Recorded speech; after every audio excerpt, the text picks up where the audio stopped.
sûr des journées du patrimoine, mais nous acceptons bien sûr les dons. Et nous avons aussi des livres à vendre. Donc, écoutez, je vous souhaite une bonne conférence avec Lucie.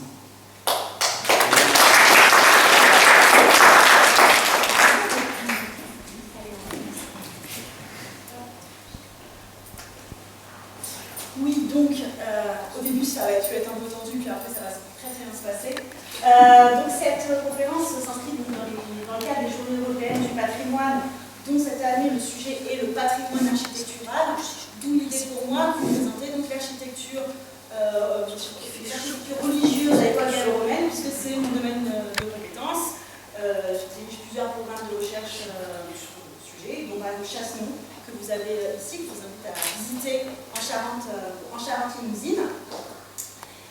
L'idée aussi pour l'association, c'est de voir un petit peu si des cycles de conférences comme ça peut être bien accueilli. Les trous de poteaux, restituer la hauteur, c'est compliqué, les élévations, mais voilà, on a une première fosse, ça marche à la fin du IIe siècle avant notre ère. On a cette fosse, cet hôtel creux, et au-dessus, on a un bâtiment.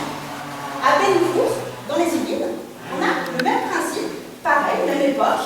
Alors, déjà à Gournay-sur-la-Ronde, on est déjà à la phase 3, mais là apparaît tout de suite à Bellecour, donc cet enclos fossoyé, et au centre, cette fosse, cet hôtel creux, surmonté d'un bâtiment sur poteau, qu'on restitue ainsi.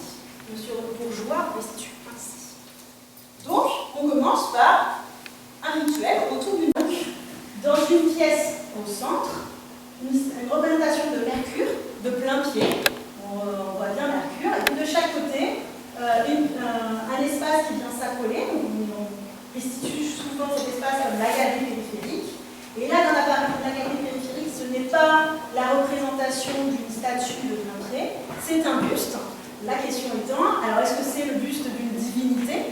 Puisque comme vous le disiez, un dieu dans un sanctuaire est souvent associé à d'autres divinités, ça donne un peu sa couleur. Est-ce que c'est un Mars guerrier? Est-ce que c'est un Mars plus protecteur, par exemple, ce genre de choses. Posé du temple au dernière étape, avec ici l'objet de mes recherches entre 2021 et 2023, qui sont des cuisines sacrées.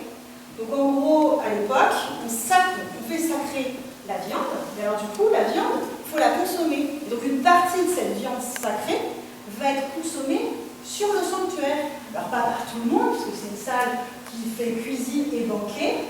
On ne met pas toute la ville dedans. Là où à Chassenon, on avait vraiment une relation privilégiée entre le temple, le sanctuaire et les thermes. Ici, c'est vraiment entre le théâtre et le sanctuaire que ça se passe.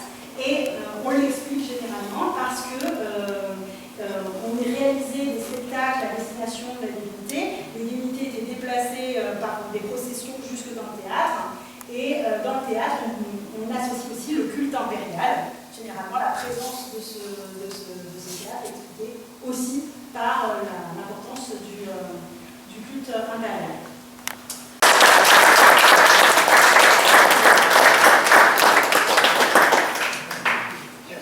N'hésitez pas si vous avez des questions, je sais, j'ai beaucoup parlé. Moi j'aurais une question. Je voulais vous demander au départ.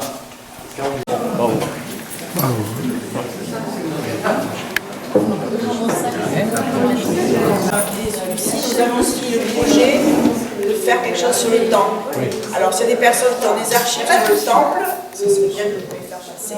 Nous sommes également en train de faire, d'essayer d'écrire des articles sur la poste, tout ce qui est sur la poste des années avant même la poste maintenant est en gîte.